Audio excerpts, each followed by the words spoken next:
In this video, I'm going to be showing you how to build a moat around your school community. So first, why? Well, what is a moat? A moat keeps the enemy out of your castle.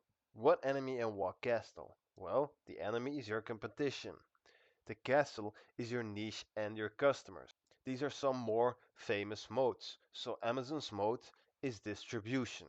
They have this complex distribution network set up which makes competition incredibly hard for all the other companies that are in the same business model as Amazon. Next is Hormozy's moat. So Alex Hormozy, for those of you who don't know him, is a very big content creator in the make money space. His moat is that he gives out a lot of cheap and real value, like his books, which are very cheap, or the free courses that he has on his website. What is TikTok's moat? TikTok's moat is the algorithm. TikTok has this very specific, very addictive algorithm, which makes it hard for all the other companies to compete. For those of you who still remember this, when TikTok was getting more popular, all the other platforms introduced this short form content style and they tried to copy TikTok's algorithm because it was so effective, but a lot of them failed because TikTok is still the main short form content platform. So what a moat actually does. A moat, a very big moat, puts you as the number one in that space. You become the reference point. If you think of e-commerce, you're thinking of Amazon because Amazon has this very wide network of products that they are selling. And if you're trying to be the best in e-commerce, if you're trying to be that number one company, then you're looking to beat Amazon.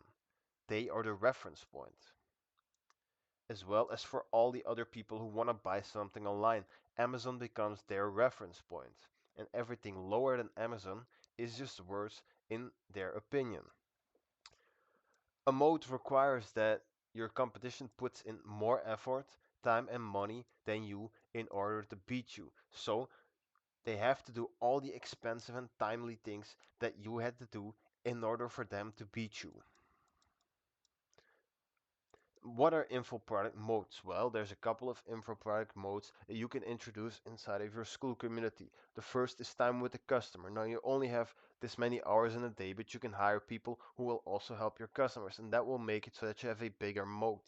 The next thing is the info. So let's say that you have a big community about losing weight, and now you go around and you do a study, like an actual study on like 10,000 people, and you test out different things on them to see what makes them lose weight the fastest. And then you use that information from that study that you did yourself to help your customers. That's one of those things that's very hard to do, but it's another big mode you can add which puts you as the reference point.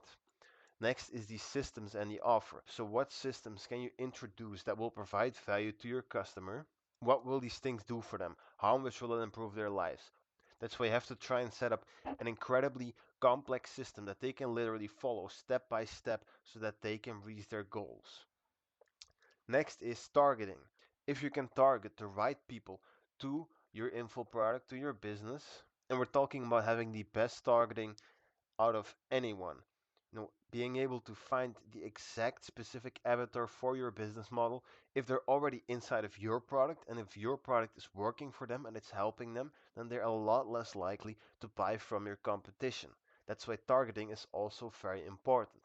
Okay, so now that you know why you should use a mode and what a mode is, how do you set one up? Well, warning, as you may have noticed already, the cost for setting up a mode is very high. Like, don't underestimate this. It's a very high cost. You have to be willing to put in the time and effort and money, maybe, in order to get a very good mode set up that will keep out all the other competition. So how do you find your mode? You have to ask yourself, what is something I can build that will take years to finish, but will make me the go-to creator? So, whatever your niche is, think of something so impressive that will turn you into the number one person in that space. Next is asking yourself, how do I actually build this? So, how do I create this incredibly complex mode? And then the last question you have to ask is, how do I effectively price my spending to ensure my resources cannot be overtaken by somebody with a better spending capability? Sounds complicated, I know, it's really simple. If your moat is donuts and you buy them for $2 a piece, then you can have these donuts inside of your moat. If your competition can buy them for $1 or they can make them for 50 cents, then that makes it so that they're effectively outpricing you with their way of spending. So those are the questions you have to ask yourself. Then next, how do you build this? Well, this is again a complicated process, but I'm going to try and make it as simple as possible. The first thing you want to do is create. So start creating your moat. Let's say that you have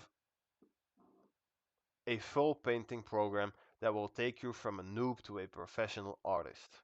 If you have created that, you want to test it. So you take 100 members through and then you want to collect their feedback. And you want to adjust on their feedback. So you want to use the feedback that they have given you to improve your product. And then you want to expand. So more value, more courses, more calls, more specific help, maybe broaden the category from painting to something more broad, like a different form of art, of course. It's best to say somewhat niche, but you'll probably be able to imagine how you can expand on your niche to capture a broader audience. So that is how you build your own moat. Again, I want to give you this warning again. The cost is very high. Do not underestimate this in any way. You can't just sit there for a week on your computer and think that you've got a moat that will keep all the competition out. Because if you can do it in a week, somebody else can probably do it in 6 days, and another person after that is going to do it in 5 days, and they will also have the same moat as you, which will keep you out of your own niche. So that is it for this video. If this video was helpful and you think this is a nice castle, then like and subscribe. And if you're a content creator and you want me to help you in creating and scaling your own info product, then click the first link in the description.